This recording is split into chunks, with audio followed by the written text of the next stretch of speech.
네, 반갑습니다, 여러분. 우리 옆에 분들을 바라보시면서 또 화면을 바라보시면서 이렇게 인사하겠습니다.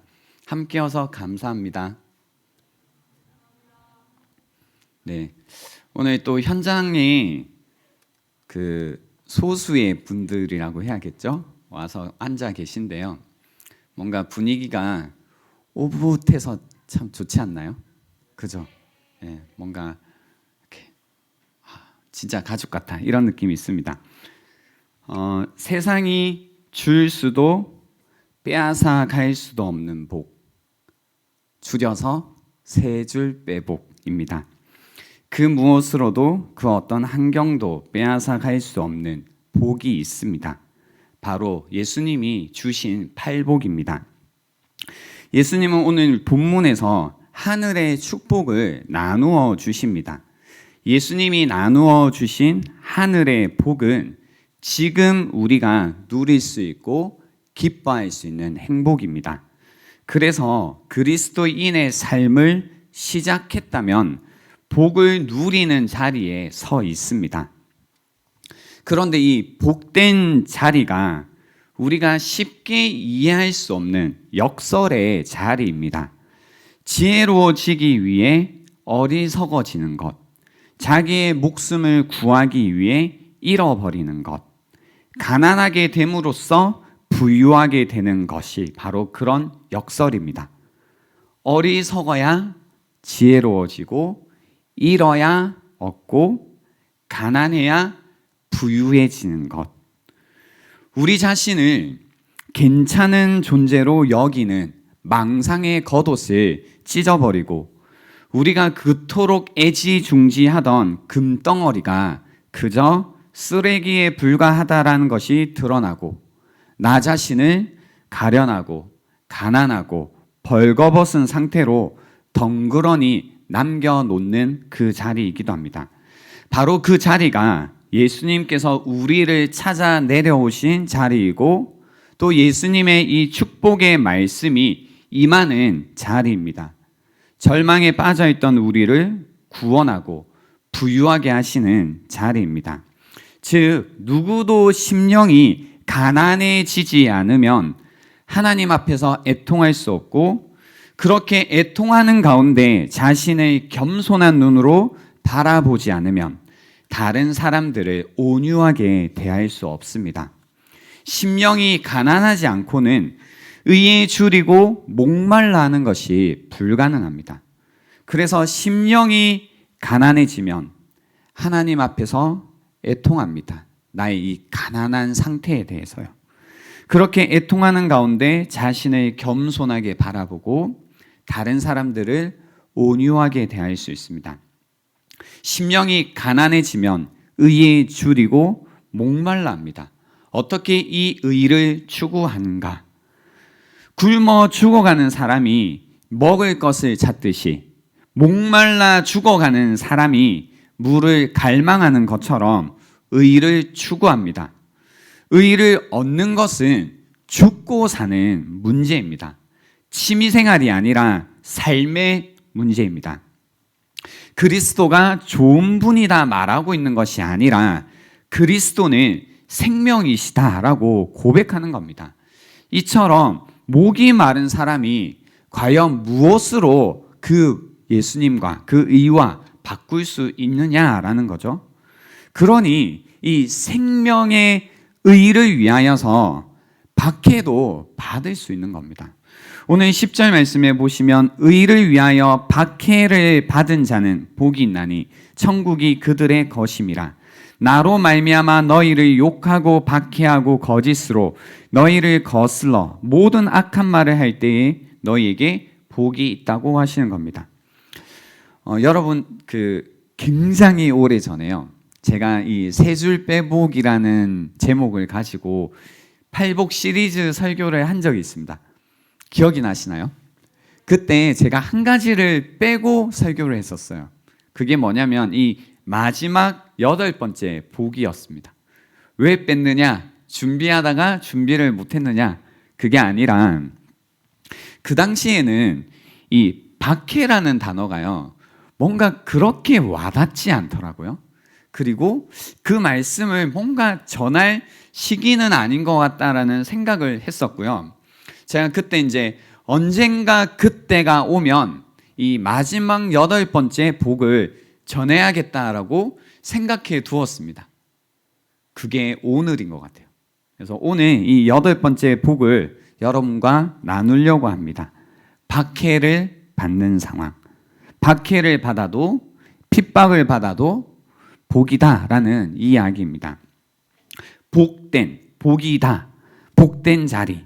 이 모든 것들은 복이라고 하는 것은 하나님과의 관계에서 오는 존재의 상태입니다. 복되다라는 거죠. 내가 복되다라고 하는 건 하나님과의 관계 속에서 우리가 가지고 있는 존재의 상태입니다. 그렇기 때문에 부정적인 감정, 또 어떤 좋은 감정의 부재, 곤란한 상황이 하나님과의 관계에서 존재하고 있는 복이라는 것을 절대로 빼앗아 갈 수가 없습니다. 하나님께 마음을 두고 하나님 나라의 복음에 대한 예수님의 메시지에 응답하는 사람들은 우리가 쉽게 상상할 수 없는 하나님과의 교제로 들어갑니다. 의라고 하면 제가 그 설교 시간에 여러 번 말씀드렸지만 단순히 뭔가 착한 이미지, 바른 이미지가 의가 아닙니다. 의라는 것은 반드시 관계적인 개념에서 이해하셔야 된다라는 겁니다. 그래서 하나님께서 의로우시다라고 하는 것은 하나님이 단순히 착하시다, 마음이 좋다라는 것이 아니라 하나님께서 그죠? 마땅히 그분이 하나님으로서 해야 하시는 관계 속에서의 의무를 다 하신다라는 뜻입니다. 그래서 하나님께서 의로우시다라고 하면 끝까지 아버지 노릇을 하신다라는 겁니다. 그래서 하나님의 신실하심이라고 하고 이 신실하심을 가르쳐 사랑이다라고 표현하기도 합니다. 근데 우리가 줄이고 목말라 하는 이 하나님의 사랑, 이 하나님의 신실하심, 이 하나님의 하나님 되심, 이 하나님과의 관계라는 것을 세상은 이해하지도 못하고 사실은 받아들이지도 못합니다. 박해라는 단어를 제가 이제 썼고 또 이 본문 안에도 있는데요. 박해라고 하는 것은 괴롭힘을 당한다 이런 의미도 있겠지만 양립할 수 없는 두 개의 밸류 시스템, 그러니까 같이 서 있을 수 없는 두 개의 가치 체계의 충돌에서 일어나는 겁니다. 그러니까 박해를 받는다라고 하는 것, 박해를 한다라고 하는 것은 양립할 수 없는 어떤 가치들이 부딪히고 있는 것, 충돌하고 있는 상태라고 여기시면 되는 겁니다. 그래서 하나님을 사랑하기에 하는 결정, 하나님이 내 삶 가운데 너무나 소중하시기에 하는 이 결정들을 세상이 결코 이해할 수 없다라는 겁니다. 성경적인 가치관을 늘 이해받을 수는 없습니다. 물론 성경적인 가치관, 또 우리가 하나님을 사랑하기 때문에 하는 결정들이 항상 늘 박해를 가져오는 것만은 아닙니다. 어떨 때는 굉장히 매력적으로 다가오기도 하죠.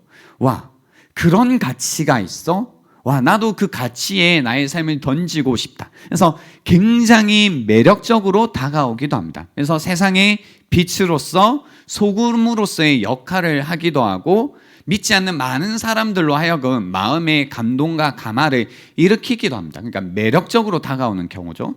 또 똑같은 가치지만 어디에선가는 이것이 충돌하는 겁니다. 그죠? 똑같지만. 그래서 매력적이거나 충돌하거나 둘 중에 하나입니다. 그래서 세상은 이 가난한 자들을 대우하지 않죠. 그죠? 잘 대우하지 않습니다. 세상은 교만하고 자기 사랑과 자기 과시 속에 살고 있습니다. 가난한 게 복이 아닙니다. 그래서 내가 가난하다라는 것이 드러나면 안 됩니다. 외적으로도 내가 가난하다라는 것이 드러나면 복이 아닙니다. 그리고 내적으로도 내 자신이 가난하다라는 것이 드러나면 된다, 안 된다? 안 되죠. 그죠? 뭔가 약점이 드러난 것 같고, 그것 때문에 이제 뭔가 내가 부족한 사람인 것 같고. 근데 또 가만히 생각해 보면 우리의 심령이 굉장히 가난하잖아요. 그죠? 그 외로움과 그 천박함과 그 부족함과 그 공허함과 내 내면을 따라가 보면 들어가 볼수록 이 가난함이 느껴지거든요. 근데 이 가난함이 있지만 그걸 누군가에게 바르게 건강하게 외롭다고, 무엇이 없다고, 힘들다고, 그런 존재라고, 그런 사람이라고 우리는 말할 수 없습니다. 그러다 보니까 그냥 늘 바쁘게 분주하게 또는 외적인 것으로 그런 공허한 마음들을 채우면서 살아가는 겁니다. 그러니까 여러분 왜 바쁘게 사나요? 그죠? 그리고 왜 여러분이 이제 중요하다고 여기시는 것들이 중요한가요? 가난한 나를 가리기 위한 게 아니냐라는 거죠. 그러니까 뭔가 이 가난함이 드러나면 안 될 것 같은 거예요. 그죠? 그러니까 그런 것이 드러나면 뭔가 이렇게 충돌한다는 겁니다. 또 세상은 죄를 애통하는 것을 참을 수가 없습니다. 죄를 무시하거나 감추거나 혹은 그 죄가 그냥 좋다라고 스스로를 뭐예요? 확신시키죠. 합리화를 한다라는 겁니다. 그렇게 해야 됩니다. 그래서 죄를 드러내면 너무너무 불편하고 싫은 겁니다. 또 세상은 온유함을 참을 수도 없고 긍휼에 대해 정결함에 대해 화평케 하는 거에 대해서 이제 이 세상은 이해할 수도 없고 받아들일 수도 없는 겁니다. 긍휼함도 마찬가지잖아요. 누구를 굉장히 긍휼히 여기는 마음을 사람들이 왜 굳이 그렇게 해야 되는데 라는 생각을 하는 겁니다. 그러다 보니 이 팔복이라는 거는 그러니까 그리스도인이라면 뭐 첫 번째 복은 가지고 있고 세 번째는 없고 뭐 이런 개념이 아니라 시간이 뭐 걸릴 수는 있겠죠. 점진적으로 우린 변해가니까. 그럴 수 있지만 이 8가지 모든 복 가운데 우리가 있는 상태, 그리고 성품이라는 측면에서 볼 때는 이 8가지 성품을 다 지니고 있는 사람들입니다. 선택할 수도 없고요. 그냥 그리스도인이라면 이 8가지의 모습들이 그죠? 조금씩 그리고 점차적으로 드러나게 되어 있다라는 겁니다. 근데 이제 그런 겁니다.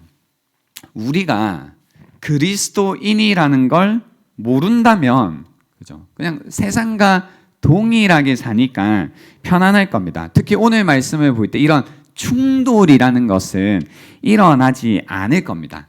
그러나 드러내서 우리가 그리스도인인 것처럼 정말로 예수님처럼 살기 시작하고 이 팔복의 어떤 모습들, 성품들, 성격들, 가치들이 우리 삶을 통해서 드러나기 시작한다면 예수님께서 당하셨던 박해 그리고 고난이라는 것을 우리도 당하기 시작할 겁니다. 그러니까 예수님이 사람들을 매력적으로 끄셨던 것처럼 매력적으로 끌기도 하겠지만 오늘 이 8번째 복에 우리가 좀 집중했을 때는 그죠? 이 박해, 충돌이라는 것도 있을 거라는 거죠. 고난에 참여하기 시작할 거다라는 겁니다. 그죠? 박해가 있다라는 겁니다. 이 사단과 세상의 체계 속에서 우리가 정말로 그리스도인답게 살아가기 시작한다면 어떤 불가피한 적대감과 박해가 있다라는 겁니다. 이 예수님처럼 살았던 사도 바울이 있습니다. 하나님 나라의 삶을 정말로 살아버린 사람이죠. 예수 그리스도를 드러내기 위해서 이 하나님 나라의 가치를 드러내기 위해서 살았던 그의 고백이 뭐냐면요. 디모데후서 3장 12절에 무릇 그리스도 예수 안에서 경건하게 살고자 하는 자는 박해를 받으리라 라고 해요. 그죠? 그러니까 그리스도를 닮아가는 마음과 삶으로 살면 박해를 받는다라는 거죠. 그리스도의 성품을 따라 살아가는 사람은 누구나 고난을, 박해를 당한다라고 이야기하시는 겁니다. 질문을 해볼게요. 여러분 살아가시면서 그리스도인이라는 이유로, 그러니까 주님으로 말미암아 받고 있는 박해가 있으신가요? 그러니까 내가 잘못한 것 말고, 그죠? 내가 좀 이렇게 이상하게 생각해가지고, 그러니까 뭔가 우격다짐 뭐 해가지고 그런 거 말고요. 그런 거 말고 정말로 주님으로 말미암아 우리가 겪고 있는 박해가 있는가라는 겁니다. 그러니까 우리가 지금까지 저도 포함해서요. 우리가 해왔던 신앙생활이라는 게 어쩌면 이 박해를 모르고 살아온 신앙생활일 수 있겠다라는 거죠. 그러니까 무언가 충돌하지 않고 그냥 잘 타협하면서 살아온 게 아닐까라는 거죠. 그러니까 예전에는 이 기독교를 향해 엄청나게 박해를 했었거든요. 근데 지금은 그렇게 박해받는 것처럼 안 느껴졌던 거죠. 그럼 뭔가 교회에 대한 세상의 태도가 변했나? 이제 드디어 세상도 교회를, 기독교를, 하나님을 인정하기 시작했을까? 간대해진 건가? 정말로 세상이 늘 주장했던 것처럼 관용의 시대, 정말로 이제 기독교마저도 관용하고 이해하고 품는 그런 시대가 된 걸까? 아닐 겁니다. 그죠? 아닐 겁니다. 절대로 세상이 품지 못하는, 참지 못하는 삶의 모습이 있습니다. 기독교 신앙을 몹시나 싫어하는 어떤 마음들이 여전히 세상에는 있습니다. 우리가 이제 코로나로 인해서요, 지난주에 저희가 드리는 이 청년 예배는 없었고 이제 같이 예배를 드리긴 했는데요. 뭐 다 알고 계시니까.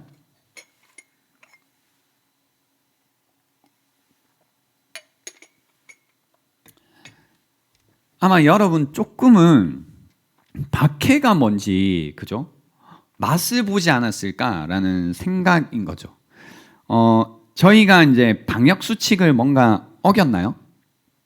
아니죠. 그죠? 지금도 모든 분들이 마스크를 다 착용하고 계시고 또 정해준 지침대로 20% 안에서 예배를 드리고 있고 또 적당한 거리를 두고 있고 그리고 여러분의 모든 것들 잘 준비해서 이제 예배를 드리고 계시죠. 그러니까 무언가 어기고 있는 게 없어요. 어기고 있는 게. 이게 그래도 우리가 일상생활을 하기에 그리고 일상생활 속에서 종교생활이든 취미생활이든 여러분의 삶을 살기에는 지금 단계에서는 이 정도면 그래도 괜찮습니다라고 우리에게 알려준 대로 저희가 하고 있습니다. 그리고 그렇게 했고요. 그런데도 불구하고 이제 검사를 여러분이 가서 경험하셨던 대우, 그죠? 수고하셨습니다. 여러분들 그동안 수칙을 잘 지키시긴 했는데 이게 또 여러분을 너무나 걱정하고 염려하는 마음에서 검사가 진행되어야 되기 때문에 이제 좀 수고스럽지만 좀 추운 날, 바람이 부는 날, 비가 내리는 날이지만 이렇게 와서 검사를 하게 되었습니다. 뭐 이런 식으로 대우한다 안 한다? 그렇게 안 하죠. 예. 그렇게 대우하지 않습니다. 저도 뭐 그 현장에 가기도 했고 또 이제 들리는 이야기들에 의해서 들었던 이야기는 뭐였냐면요. 그거죠. 이제 교회 이름을 대면서 짜증을 내는 거죠. 그죠? 이해되는 건 뭐냐면 검사를 여러 번 하다 보니 힘들어서 그럴 수 있겠다. 그래서 짜증을 내는 건 이해를 하겠는데 교회 이름을 부르면서 짜증내는 건 무슨 경우인가라는 생각이 든 거. 온 세계? 그죠? 앞에 사람이 있는데, 그죠? 온 세계? 그리고 막 찌르고, 그죠? 뭐 세게 찌르고 약하게 찌르고는 굉장히 주관적인 생각이기 때문에 다 빼더라도요. 그러니까 뭔가 그 대하는 태도 그리고 바라보는 시선에 있어서 그렇게 우호적이지 않았다 정도는 저희가 이야기할 수 있을 겁니다. 그리고 이제 저도 이 이야기 중간에 있었기 때문에 뭐 저에 대해서 교회에 대해서 했던 이야기들이 있는 거죠. 그리고 이제 제가 들었던 이야기 중에 그런 것도 있는 겁니다. 우리가 겪었던 일이 여러분 사람들이 알면 안 되는 이야기인가요? 그러니까 저희가 이런 이유로 검사를 받고 그리고 우리가 이런 검사를 받았다라는 이야기가 주변 사람들이 알면 안 되는 비밀스러운 이야기인가요? 저는 아니라고 생각하거든요. 알면 어때? 이런 이유 때문에 해야 되면 하는 거지. 그리고 시키면 하는 거고 그리고 얼마든지 적극적으로 저희도 협조하면서 해야 되는 부분이잖아요. 그래서 이야기를 해야 되면 할 수 있다고 생각했습니다. 그리고 사람들이 알아야 된다면 알아야 될 수도 있다고. 근데 이제 그런 거죠. 뭔가 이게 비밀인 것 같고 이게 알려지면 우리가 뭔가 크게 손해 볼 것처럼 이제 이야기가 있는 거죠. 이거 알려지면 안 되잖아요라는 이야기. 그러니까 이렇게 협조하라라는 이야기들은 제가 느끼기에는 그러니까 상식을 기반으로 이제 하지 않는다라는 전제가 있나? 우리가 하고 있는 생활이라는 게, 삶이라는 게 가치가 다른 거지 어떤 비이성적인 활동을 하는 게 종교 생활은 아니잖아요. 근데 그런 어떤 이제 전제가 깔려 있나라는 생각을 하게 되는 거죠. 그리고 교회 이름이라고 할 때 저희는요, 하나님의 이름이 그 무엇으로도 그 가치가 떨어질 수 없잖아요. 그러니까 우리가 실수하고 잘못하고 우리가 아무리 뭐 잘못을 한다고 해도 하나님의 이름은 상관이 없어요. 그죠? 그리고 뭐 온 세계 교회가 뭐 코로나 이런 검사를 받았다라는 이야기가 저희의 어떤 가치를 움직이거나 변하거나 할 게 하나도 없다라는 거죠. 그런데도 이제 그렇게 판단하는 겁니다. 만약에 잘 협조하지 않으면 이제 뭐 이 이야기를 알려야만 됩니다라는 이야기 속에서 뭔가 시선이 그렇게 곱지 않구나. 그리고 우리가 협조하는 게 이렇게 잘 협조해서 알려서 어떤 단체들이 혹시 이런 검사가 필요하다면 같이 이처럼 잘 협조해 달라라고 얼마든지 볼 수 있잖아요. 근데 그렇지 않다라는 거에 있어서 약간 이제 뭔가 그렇구나. 세상은 교회를 향해 그리고 하나님을 향해 우호적일 수 없겠구나라는 생각을 다시 하기 시작하는 겁니다. 너무나 간단하죠. 여러분 이해받고 계신가요? 내가 교회에 가시는 것, 그리고 오늘도 나오셨잖아요. 여러분 동일한 위험이 오늘도 있으세요. 현장에 나오신 분들은 혹시나 이 자리에 코로나 검사를 받아야 되는 이번 주 중에요, 코로나 검사를 받으셔야 되거나, 받는 건 괜찮은데요, 확진자가 있으시면 또 그 주변의 분들이 접촉자로 또 분류되거든요. 또 15일을 이제 격리해야 되는 상황입니다. 그리고 그런 것들의 그런 상황이 올 때 우리는 고민하게 되는 거죠. 그죠? 내가 교회에 한 번 갔다고 해서 14일을 격리해야 되는 이 부담을 과연 감당해야 될까? 그리고 그걸 감당하겠다고 했을 때 주변 사람들이 과연 이걸 이해할까라는 겁니다. 저는 이해를 받아야 되나라는 생각을 사실 합니다. 이걸 이해를 받아야 돼. 하나님과 우리의 관계, 예수 그리스도를 통해서 알게 된 하나님, 그분과의 관계를 예수를 몰라서 하나님을 알지 못하는 사람들이 어떻게 이 관계적으로 이해할 수 있을까라는 질문을 던지는 겁니다.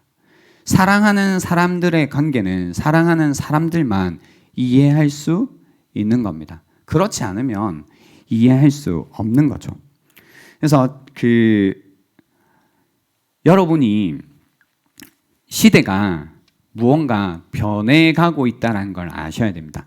저희의 이야기는요, 뭐 정부를 비판해야 된다, 뭐 대항해야 된다, 저항해야 된다, 이런 메시지는 아니고요. 제가 전하고 싶은 메시지는 뭐냐면 시대가 변하고 있어요. 그래서 이 시대가 우리로 하여금 어떤 자리로 이끌고 가고 있냐면, 이제 하나님을 믿겠다면 하나님을 믿겠다라고 할 때 대가 지불이 필요한 시대가 되었다는 겁니다. 그냥 충돌 없이 아무것도 던지는 거 없이 감당하는 거 없이 그러한 결정 없이 하나님을 믿을 수 없는 그런 시대가 되고 있다는 겁니다. 세상이 이해할 수 없는 그 진짜 신앙을 우리가 지키기 위해서는 이제 대가를 반드시 지불해야만 되는 시대가 되었다는 겁니다. 예수님께서요, 이 산상수훈이라고 하는데요, 그 가운데 팔복을 전하셨거든요. 그럼 한 100년쯤 지나서요, 초대 교부 터툴리안이라는 분이 있었습니다. 이분은 원래 비기독교 집안에서 태어났던 분입니다. 그런데 어떻게 기독교인이 됐냐면 신앙을 지키고자 순교하는 순교자들의 모습에 감동을 받아 기독교인이 되신 분입니다. 어느 날 이분을 그 한 사람이 찾아왔습니다. 그리고 고민을 이야기하는 겁니다. 고민은 어떤 고민이냐면요. 저는 이미 그리스도 앞에 나왔지만, 그러니까 그리스도를 믿었지만 어떻게 해야 할지 모르겠습니다. 제가 생각하기에 제 직업은 옳지 않습니다. 하지만 저도 살아야 하잖아요 라고 고민을 털어놓은 겁니다. 무슨 얘기냐면 예수를 믿기는 믿었는데 이분이 이제 가지고 있는 직업이라는 것이 뭔가 그리스도인의 삶과 양립할 수 없는 직업이었던 것 같아요. 그러다 보니까 고민이 되는 거죠. 내가 이 그리스도인으로서의 삶을 지키려고 하니 이 직업을 버려야 되는데 이 직업을 버리자니 어떻게 되는 거예요? 내가 살 수 있을까? 그러니까 뭐예요? 터툴리안에게 저도 살아야 하잖아요 라고 이야기하는 겁니다. 그러니까 우리도 그럴 때 있거든요. 뭔가 예수를 믿고 싶은데 근데 나도 뭐예요? 살아야 하잖아요. 저도 살아가야 되잖아요 라는 질문이 드는 겁니다. 이 말에 터툴리안이 이렇게 대답했습니다. 꼭 살아야겠습니까? 라고 대답하는 겁니다. 꼭 그렇게 살아야겠습니까? 라고 대답하는 겁니다. 그리스도인으로서 유일한 선택이라는 것은 반드시 죽어야 한다 할지라도 예수 그리스도께 신실함으로 충성하는 거다라는 메시지입니다. 꼭 살아야겠습니까? 그죠? 아마 여러분에게도 이 질문이 필요한 분들이 있을 겁니다. 내가 예수를 이렇게까지 믿어야 하나? 내가 예수님을 이런 식으로까지 하면서 따라야 되나? 내가 이런 박해 가운데서 예수님을 믿어야 하나? 그러다 나 죽으면 어떡하지? 망하면 어떡하지? 실패하면 어떡하지? 다 잃어버리면 어떡하지? 그러나 그리스도인이라면 할 수 있는 유일한 선택은 뭐냐면 반드시 죽어야 한다 할지라도 그것을 잃어야 한다 할지라도 놓쳐야 된다 할지라도 예수 그리스도께 충성하는 거라는 겁니다. 그래서 저는 이제 우리가 이것을 함께 해 나가야 되는 시대가 되었다고 생각합니다. 그러니까 개인주의적 신앙을 이제 버리고요. 그래서 우리가 필요하다는 겁니다. 하나님 나라의 삶을 살려면. 그래서 세상 속에서 어떤 매우 이해받지 못하는 외로움을 느끼게 된다면 이제 우리가 정말로 이 선택을 함께하고 그 길을 함께 가고자 하는 사람들이 꼭 필요한 시대다라는 겁니다. 이제 말씀을 좀 정리하려고 하는데요. 예수님은 이런 박해받는 상황 속에서 그죠? 뭔가 이제 박해라는 게 그거죠. 뭔가 괴롭히고 사실 흉악하게 다루는 겁니다. 그러니까 친절하게 대해주지 않는 거예요. 근데 우리 좀 친절하게 대해주면 좋겠잖아요. 근데 뭔가 괴롭히고 흉악하게 다하고 막 불친절하고 이런 것들, 그죠? 이런 것들. 그런 거 당할 때 또 이제 너희를 욕하고 뭐예요? 우리를 욕한다라는 것은 뭔가 조롱하고 비난하고 이런 모습들. 그때 어떻게 반응하기 원하셨냐면요. 12절에 보시면 기뻐하고 즐거워하래요. 우리에게 기대하셨던 반응은 기뻐하고 즐거워하래요. 저도 이 말씀을 읽고요. 그냥 뭔가 코로나 그때 그 주간에 있었던 어떤 상황들 가운데 품어야 되는 마음이 뭔가 왜 세상은 왜 이래? 왜 이렇게 우리에게 불친절해? 굳이 그렇게까지 해야 돼? 우리가 뭘 했다고? 이런 이제 뭔가 그런 마음이 아니라, 그죠? 보냈어요. 잘 가. 그거 아니래. 주님이 그런 마음 품지 말래. 그럴 수 있대. 그렇게 대우받을 수 있대. 그런 말 들을 수 있대. 그렇지만 우리가 가져야 되는 마음이라는 건 기뻐하고 즐거워하라. 그래, 주님이 우리에게 그런 상황 속에서 기뻐하고 즐거워하라고 하셨다면 우리의 마음에 있어야 되는 마음은 바로 이 기쁨과 즐거움이라는 겁니다. 왜냐하면 하늘에서 너희의 상이 크고 우리 전에 있던 선지자들도 이같이 박해했다고 해서 우리를 선지자들 그 줄에 세워주시는 거죠. 그죠? 우리를 이 줄에 세워주신다라는 겁니다. 그래서요, 우리가 즐거워하고 기뻐하기 위해서는 이제 기꺼이 박해를 받겠다라는 태도가 필요하다는 겁니다. 두려움도 부끄러움도 없이 용기 있게, 그죠? 내가 예수를 믿고 예수 그리스도를 따라간다. 박해, 충돌 올 테면 와라 라는 마음이 우리에게 이제 필요하다는 겁니다. 박해를 용인하는 겁니다. 박해를 받아내는 겁니다. 그럴 때 주님께서 복이 있다라고 이야기하시는 겁니다. 기꺼이 박해를 받아들이는 삶이 되면 됩니다. 오면 어쩌나 또 그러면 어쩌나 걱정하고 염려할 게 아니라 박해 온다면 받겠다, 기꺼이 받아들이겠다라는 마음이면 된다라는 겁니다. 그래서 이 고백 가운데요, 저는 이 생각을 했습니다. 우리에게 다시 우리가 붙잡아야 될 게 있겠다. 우리 마음 가운데 반드시 집어넣어야 될 것이 있겠다라고 한 하나의 글이 있었습니다. 청교도 저술가인 토머스 왓슨이라는 분의 글인데요, 이런 말씀을 하십니다. 사람이 아무리 온유하고 긍휼히 여기며 마음이 청결하다 하더라도 결코 그들의 경건이 그들의 고난을 막아주지는 않을 것이다. 그러니까 우리가 정말로 그리스도인답게 살아서, 그래서 온유하고 다른 사람들의 긍휼히 여기고 마음이 청결하다 할지라도 우리의 경건이 고난을, 박해를 막아주지는 않을 것이다라는 겁니다. 그들은 하프를 내려놓고 십자가를 져야 한다. 천국 길은 가시 발길이며 피로 물든 길이다. 다시 말하자면 그리스도를 따르면 칼과 막대기를 볼 것이다.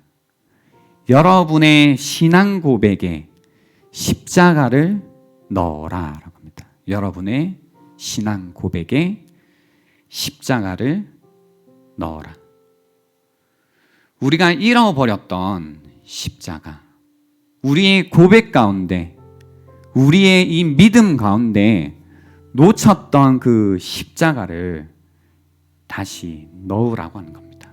십자가를 우리의 신앙 고백에 다시 넣을 수 있다면 우리는 기꺼이 박해를 받으며 그 길을 갈 수 있다는 겁니다. 그래서 이번 주간이 이제 고난 주간인데요, 여러분이 이 고난 주간을 통해서 여러분의 신앙 고백 가운데 십자가를 넣는 그런 시간이 될 수 있으면 좋겠습니다.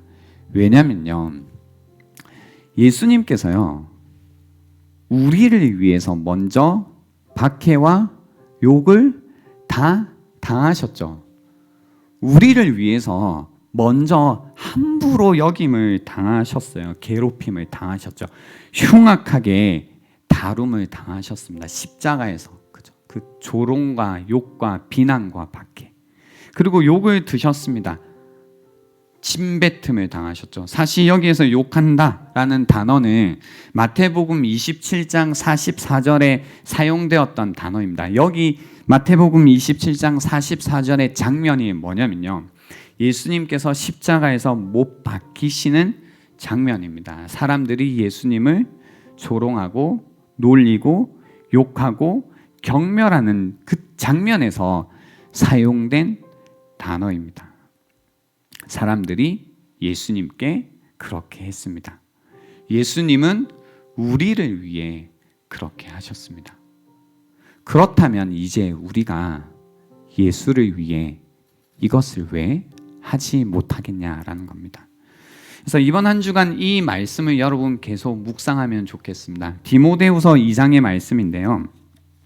내 아들들아, 그러므로 너는 그리스도 예수 안에 있는 은혜 가운데서 강하고 또 내가 많은 증인 앞에서 내게 들은 바를 충성된 사람들에게 부탁하라. 그들이 또 다른 사람들을 가르칠 수 있으리라. 너는 그리스도 예수의 좋은 병사로 나와 함께 고난을 받으라. 병사로 복무하는 자는 자기 생활에 얽매이는 자가 하나도 없나니 이는 병사로 모집한 자를 기쁘게 하려 함이라. 경계하는 자가 법대로 경계하지 아니하면 승리자의 관을 얻지 못할 것이며 수고하는 농부가 곡식을 먼저 받는 것이 마땅하니라. 내가 말하는 것을 생각해 보라. 주께서 범사에 내게 총명을 주시리라. 내가 전한 복음대로 다윗의 씨로 죽은 자 가운데서 다시 살아나신 예수 그리스도를 기억하라. 복음으로 말미암아 내가 죄인과 같이 매이는 데까지 고난을 받았으나 하나님의 말씀은 매이지 아니하니라. 그러므로 내가 택함 받은 자들을 위하여 모든 것을 참음은 그들도 그리스도 예수 안에 있는 구원을 영원한 영광과 함께 받게 하려 함이라. 미쁘다 이 말이여. 우리가 주와 함께 죽었으면 또와 함께 살 것이요 참으면 또와 함께 왕노릇 할 것이요 우리가 주를 부인하면 주도 우리를 부인하실 것이라. 우리는 미쁨이 없을지라도 주는 항상 미쁘시니 신실하시니 자기를 부인하실 수 없으시리라. 이번 한 주간 우리를 결코 부인하실 수 없는 그 주님, 어떠한 상황 속에서도 그리고 우리의 어떤 상태 속에서도 결코 우리를 부인하지 않으시는 그 하나님께, 그 주님께 신실함으로 반응하는, 그래서 우리의 신앙 고백 가운데 십자가를 넣는 그런 한 주간이 될 수 있으면 좋겠습니다. 시간 드리겠습니다. 오늘 들었던 말씀을 한번 생각해 보십시오. 나는 어떤 고민 가운데 있지? 무슨 고민을 하고 있지? 예수를 따른다라는 그 길 가운데 어떤 고민으로 머뭇거리고 있지? 무슨 걱정으로 그 길을 갈까 말까 염려하고 있지? 오늘 이 시간을 통해서 다시 여러분의 신앙 고백에 십자가를 넣는 이 시간이 되면 좋겠습니다. 시간 드리겠습니다.